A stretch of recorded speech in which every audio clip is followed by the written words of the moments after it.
বন্ধুরা, আজকে আমি নিয়ে চলে এসেছি একটা অসাধারণ বেগুনের রেসিপি। এই বেগুন দিয়ে যে এই রেসিপিটি আমি আজকে বানাবো, তো এই বেগুনের রেসিপিটি আমি নাম দিয়েছি বেগুন পাহাড়। তো বেগুন পাহাড় বানানোর জন্য কি কি উপকরণ লাগবে বন্ধুরা, দেখে নিন। প্রথমেই আমি দুটো বেগুনকে গোল গোল করে কেটে নিয়েছি, এই যে এরকম করে। বন্ধুরা, বেগুনটা তো কেটে নিয়েছি, আর তার সঙ্গে যে উপকরণগুলো লাগবে, প্রথমে তো লাগবে সর্ষের তেল, আর তার সঙ্গে একটু নুন আছে, হলুদ আছে, জিরে গুঁড়ো আছে, একটু কাশ্মীরি লঙ্কার গুঁড়ো নিয়েছি, আর একটু টমেটো কেচাপ নিয়েছি। আর এটা এই নিরামিষ যেহেতু আমি বানাচ্ছি, তার জন্য এটা পুরো নিরামিষ সস। আর একটু আদা বাটা নিয়েছি, 1 চামচ আদা বাটা। আর একটু এখানে আমি তেঁতুল ভিজিয়ে রেখেছি, আর একটু টমেটো, কাঁচা লঙ্কা কুচি, আর ধনেপাতা। এই বেগুন বাহার বানানোর জন্য আমি উনুনটা ধরিয়ে নিয়ে কড়াটা বসিয়ে দেবো। বসিয়ে দিয়েছি, তো এবার কড়াটা গরম হয়ে গেছে, তো তেল দিয়ে দেবো। সর্ষের তেল দিয়ে দিচ্ছি। প্রথমে আমি বেগুনটাকে ভেজে নেবো।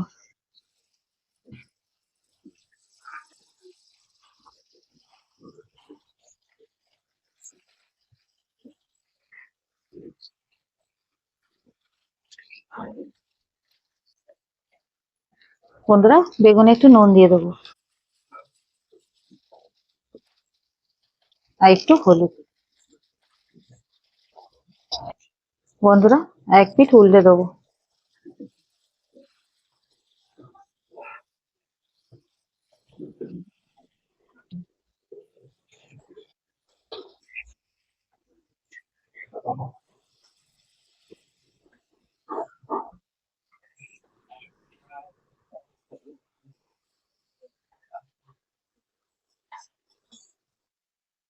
বেগুনগুলো ভাজা হয়ে গেছে, আমি এবার তুলে নেবো।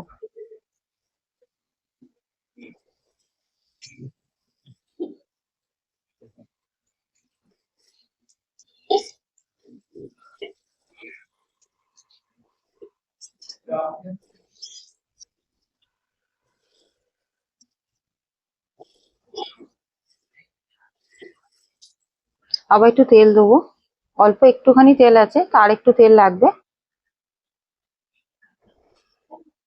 তেলেতে আমি টমেটোটা দিয়ে দেবো।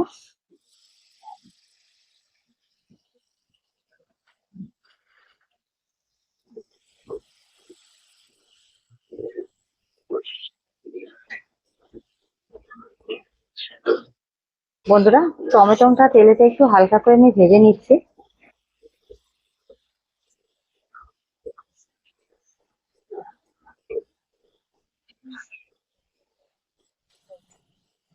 বন্ধুরা, টমেটোটা ভালোই নরম হয়ে গেছে,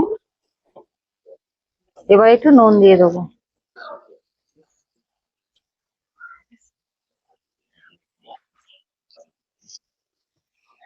হলুদ গুঁড়ো দিয়ে দেবো, আদা বাটা দিয়ে দেবো।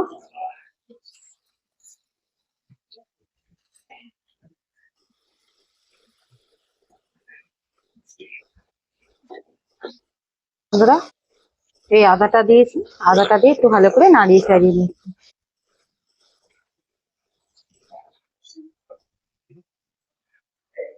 জিরে গুঁড়ো এবার দিয়ে দেবো, কাঁচা লঙ্কা কুচি, কাশ্মীর লঙ্কার গুঁড়ো দিয়ে এবার সব উপকরণগুলো ভালো করে আমি মিশিয়ে নেবো।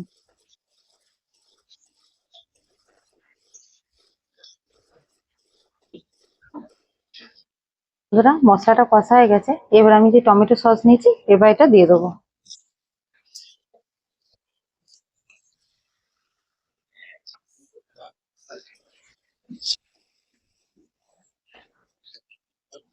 মশলাটা একটু কষানো হচ্ছে, সসটা দিয়েছি, তো একটু নাড়াচাড়া করে নিয়েছি। তো আর একটুখানি একটু জল জল আছে, তো আমি এদিকে তেঁতুলের পালটা গুলে নেবো।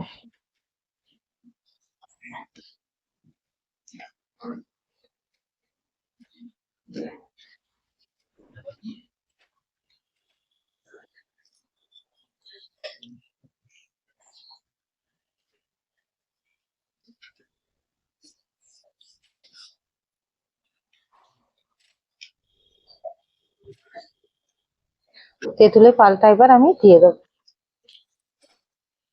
দেখুন বন্ধুরা, কত সুন্দর একটা কালার এসছে। এবার এই তেঁতুলের পালটা দিয়ে দেবো।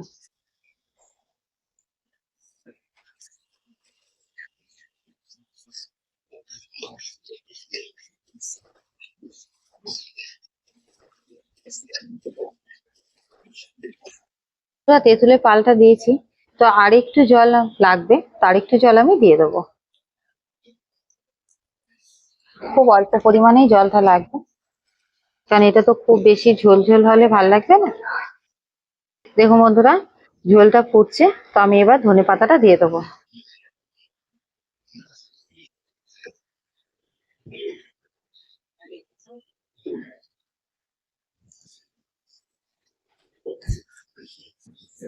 বন্ধুরা, আমাদের তো রান্নাঘরে গরমেতে রান্না করতে খুবই কষ্ট হয়, তো চটজলদি এই বেগুনের রেসিপিটা আপনার বাড়িতে বানিয়ে ফেলবেন। আর ভাত বা রুটি বা পরোটা যার সঙ্গে হয় খুব সুন্দর লাগে খেতে। বেগুন বাহার বানিয়ে খাবেন। বন্ধুরা, গ্রেভিটা খুবই গাঢ় গাঢ় হয়ে গেছে, এবার এতে আমি বেগুনটা দিয়ে দেবো।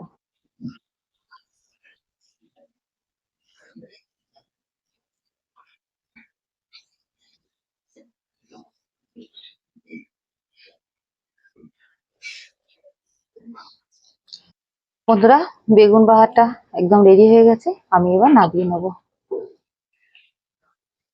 বন্ধুরা, আমার বেগুন বাহারটা পুরো রেডি। তো আপনারা এই পদ্ধতিতে বাড়িতে অবশ্যই আবার ট্রাই করুন, খুব সুন্দর হয় খেতে। বন্ধুরা, আমার ভিডিওগুলো ভালো লাগলে চ্যানেলটি সাবস্ক্রাইব করবেন, আর লাইক করবেন, আর বন্ধুদের সঙ্গে শেয়ার করবেন। তো আজকের মতন এইটুকু, ধন্যবাদ।